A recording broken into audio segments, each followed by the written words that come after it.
Welcome to Platform App. Today we have the amazing Ru. Hi, Ru. Thank you for Hi, coming. thanks for inviting me. So I can't do this. I can't do this. I can't do this. Maddie, get out. Ru, welcome to Platform F. Thank you for having me. We saw you in the last episode, Little Pig. Yes. So hopefully this is a week after.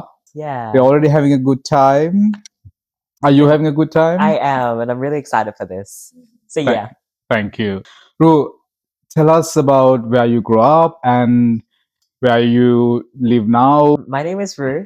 I'm Liu. My pronouns are they, them, and I currently live in Melbourne. But I grew up in a little conservative country named Malaysia. I grew up there till I was about 18. And then as soon as it was legal to leave the country without a parental guardian, I left. And I moved here. But yeah, it's been a lovely journey. I found out I was queer through moving here, and I always knew I was trans. Since about 5, I really knew I was trans from a young age. Trans what? I don't know, but yeah, got onto testosterone here and been loving my life. It's been great. Did you move here to study or work or? I moved here to study at first, and then after my study, it was just like I just have to get away from home. And once I moved here, I slowly learned so much about myself that I was just like, I can't go back. It's illegal to be queer in Malaysia, so that's why I was like, I can't go back. But yeah, been loving my life here. I've got like a lovely family with Aisha, my dog, and my 2 cats. It's just amazing. Was it challenging when you first moved here? How long was ago that? That was like 8 years ago now. 8 years ago? It was quite challenging. I faced a lot of like, I don't know. I was just like navigating life here. It was really different. I was always just, I don't know how to explain it, but it was very hard. The cultural change was very different. I think because being in Malaysia, it was just like very like everyone's the same, and not everyone's the same, but like, you grew up with a certain culture, and like it was just a culture shock when I moved here. Yeah, it was a huge culture shock. And I moved into uni residency when I first moved here because I couldn't find a home. And I don't know if you know about the culture in uni residencies here, but it's like crazy straight people who are like really intense party goers, a lot of like, yeah, yeah. And I was really fetishized. One guy told me that like, oh, you're on my list to sleep with. Oh, wow. Yeah. And I was just like, why? And he was like, because you're Asian. And I was like, cool, bro. I think we touched that with Yeah, Aisha yeah. earlier as well. It was How a huge culture shock. Yeah. you met people and found what you want to do and, Yeah. found yourself. Did you think that you would ever have the same feelings that you have now if you stayed there? Or I think I wouldn't have found out I was queer. In Malaysia, I knew that being like man loving man was an option, like gay. I didn't know being lesbian was an option. It was not in the media, it was not on TV. No one around me was queer. And so I didn't know it was an option. So I was raised very Catholic. And so I was thinking, my mum told me this: in life, you have 2 options, you marry a man or you become a nun. And I was like, oh, I'm going to be a nun. I was like, I'm going to be a nun because the life for marrying a man was not for me. So I was like, I'm going to be a nun. So it was a huge character change moving here. I was like, oh my God, I could be queer. Like, it started off as me being bi, and then now I'm a lesbian. But yeah, not to deny bi, like, but yeah. I can relate to little bit of that because I grew up in Sri Lanka and I did not have any exposure there. I lived there for 30 years, 31 years. And growing up, I didn't have any exposure to any of those things. So the only option I knew was that you have to get married at some point and have kids. Right. And sometimes when I talk about it, it sounds crazy. Like, even when you are 18 or 19, not realizing that you don't have other options. But I didn't know, honestly. Yeah. And I did not have any queer people to look up to at that time. So, but lucky for me that I could find that within Sri Lankan community in my 20s. But it's definitely a growing up thing. Because if you're there like when you're 18, you're not gonna go out. Your parents don't. Your parents won't let you leave the house. And they support you, right? Yeah. They basically give you food and everything. So yeah, I was sort of like very scared to do anything else as well. So didn't have the same freedom. So I can relate to that. Huge change to leave your home and find out who you are. It's a really brave thing, but it's also like you just gotta do it, especially when you live in conservative places. Like this cannot be life. Yeah, the conventional like family thing. I'm like that cannot be it. Like growing up, I genuinely thought I was gonna be a nun, or I'm gonna have to marry a man, be a housewife with kids, and I was just like, that cannot be it. I dated a man when I was here, Mm-hmm. and I was just like, this cannot be it. If this is it, this cannot be it. This is so depressing. I found out I was a lesbian through my ex, who was a boy. He was like, I think you're a lesbian. He was like, I think you're a lesbian. And I was like, what made you say that? And he was just like, yeah. I was like, but I love you. I'm not a lesbian. But yeah. What did you do at that time when you were at uni to find yourself and find these people around you? I was just, I was going crazy when I first moved here just because it was like my first like form of freedom. I did everything possible. So I really like dove into like exploring myself. I met a lot of people and I was just like just trying to find myself because I was just like, who am I if not this conservative good girl? So through that I went through a lot of like friendship breakups, friendships, and just like a lot of things to find who I was. And yeah, slowly I was like, okay, I had a crush on this girl that I lived with, not lived with, but yeah, we're still friends till this day, but I lived with her for a bit. And then I told her I liked her. And it's just slowly spiraled into like dating more people, going on dating apps, um, specifically only choosing like women or non-binary people. And yeah, that's how I slowly found myself, I guess. Yeah. How do you feel now after all that? I feel very like confident in myself and secure with who I am as a person. I used to be very like I am I defined myself based on what I did and not who I was as a person. I was based off yeah, my hobbies, my interests, um, and not who I am as a person. So now I feel quite like secure and like I know who I am now. And I'm really confident and I'm growing more confident day by day because I used to be quite like I don't know, people who don't know who they are or just haven't found their community, you don't have self-confidence because you don't know who you are. You don't have people that have the same interests as you and love you for who you are. So it's very different. And slowly, through finding my community and everything, I feel more confident. The more we accept ourselves and be ourselves, we become confident. Yeah. And then people see that and they are drawn to that. Yeah. But there's a lot of work that we have to do to get to that point. I think it's important to talk about it. It's a hard journey, but Yeah. But you have everyone goes through it. everyone goes through it, Yeah. normalize it, talk about Yeah. it.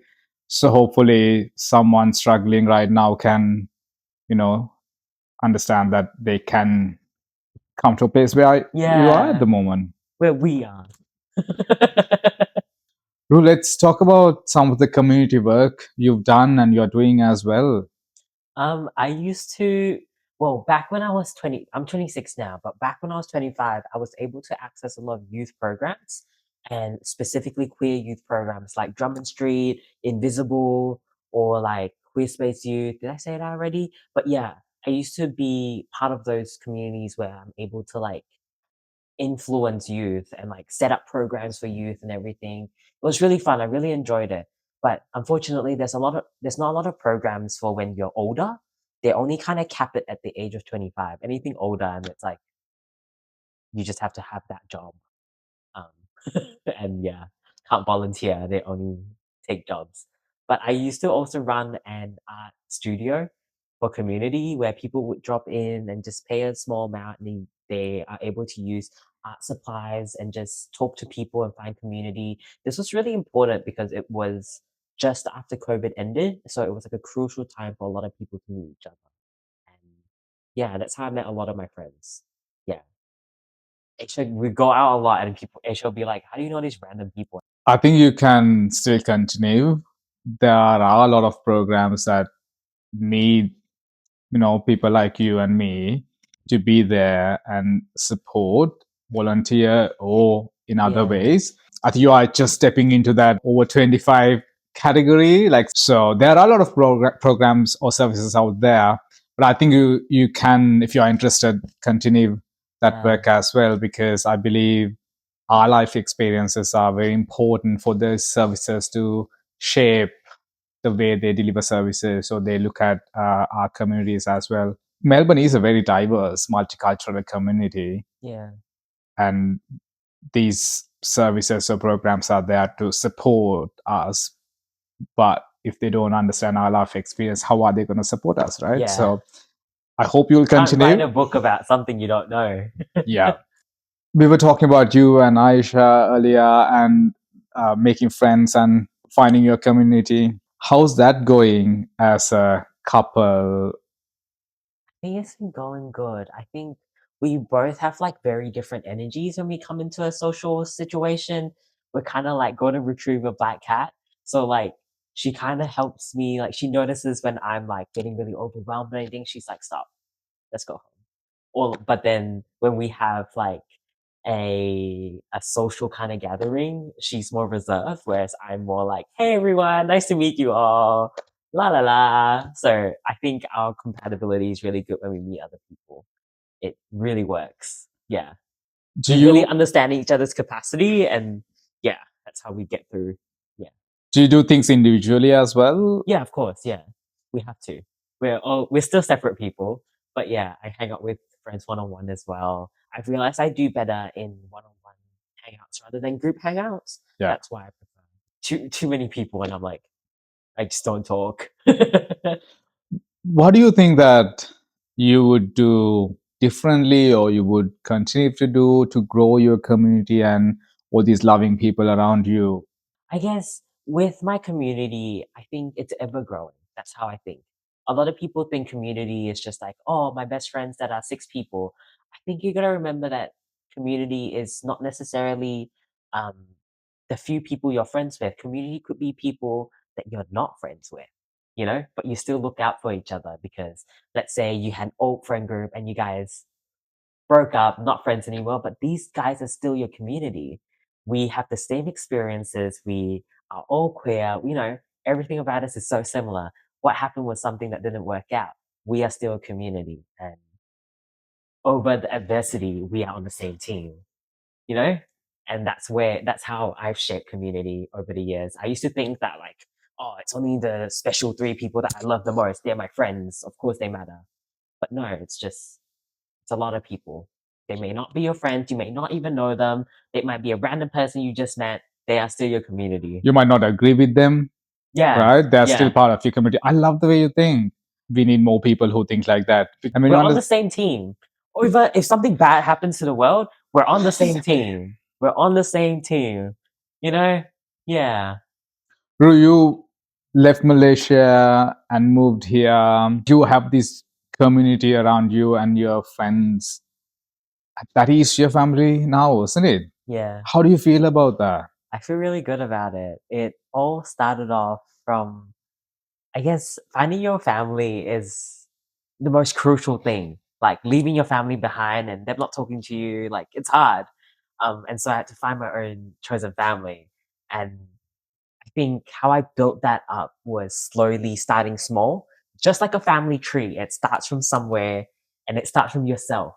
And so I kind of just focused on myself a lot. I built my family. I got a dog and I was like, I'm going to start my family. I got my dog and I got my partner, Aisha, and I got my 2 cats and started my family like that. And then I started reaching out for like friends and then like just slowly making my circle bigger and bigger. And that circle was all just family. I feel like people think family should be like this mom, dad, I don't know, just very Aunties like, and uncles. yeah, auntie, uncle is like, no, family is beyond that. Family is just whoever's in your life that means a lot to you, that you cherish every moment with them. And slowly that circle goes bigger and bigger. And I think that's how I've been growing my community and family. Do you find people who don't understand this concept as well sometimes? Yeah, it's. I think I've noticed that people who have family find it a bit harder. There is that distance where like, oh, I've gotta spend time with my family over Christmas, or like I've gotta spend time with family. You guys do your thing though, like that kind of vibe. Whereas I kind of draw towards people who are like in the same boat as me. You know, I want to lean on you like how you lean on me. You know, I don't want to lean on you and you have someone else to lean on, and I'm just here like, oh, is it? I'm not special to you. You know, I don't want that feeling. So I kind of look for people who are in the same boat as me. Yeah, pretty much. Chosen family and the beautiful community you have found now. And what three things comes to your mind when you think of this community? I feel like I'm in a secure relationship. Like with each of them, I feel very like, you know how some relationships with certain people make you feel really anxious, like, oh, did I make them sad? Did I? I feel really secure in my friendships with everyone. I feel very like loved. I feel really cared for. I don't feel like if I did something wrong, they would hate me. I feel like we can have a conversation about it. I just feel very, yeah, secure. I feel really accepted for who I am. Like if I'm overstimulated or tired, I'll just like if we hung out for like an hour, I'd be like, sorry guys, I'm really tired, I have to go. They'll completely understand and they'll still love me for no matter what. It's not the time that I give, it's just who I am. The fact that I'm there, they're just happy. And yeah, I feel really loved. Like I truly feel so loved in my friendship. Pure, Secure. accepted, loved. Yeah. Beautiful. I hope that security, acceptance, and love will continue. I'm very glad that you spoke to me today and to all of us. Yeah. It's been really Thank you so fun. much. Thank you. Thank you.